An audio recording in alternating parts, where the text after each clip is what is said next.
Hey, Scott with Peel-Tek here, and I want to show you all something.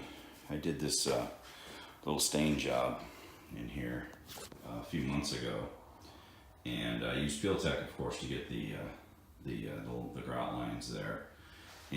But I also did some masking down here on this wood, and it's been on there for several months now, probably at least 4 months. And so I just wanted to show you how it peeled off after the amount of time. And by the way, this is raw rough sawn cedar here. And so let's see if I can get a good angle here so that I can do this. And so I'm just gonna loosen it up, get an edge there, and then start peeling.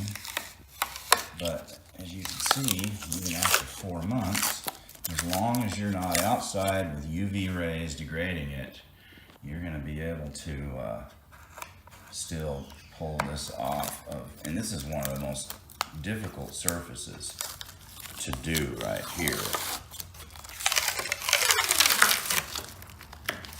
Now, one thing I want to reiterate here is that the most common mistake made with Peel-Tek is spreading it too thin, especially on a very rough surface like that. If you spread it too thin, it's gonna, you saw how tight it clings, okay? Now, you spread it too thin, you're gonna be rubbing off little bits and pieces, and you're gonna be very frustrated. And so make sure that you get it on a decent coat, and I would even recommend potentially putting 2 coats on. That way you know you got it.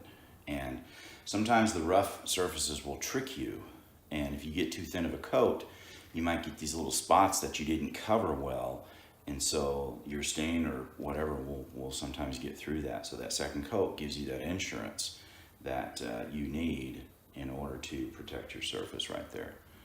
And anyway, thanks very much. Bye-bye.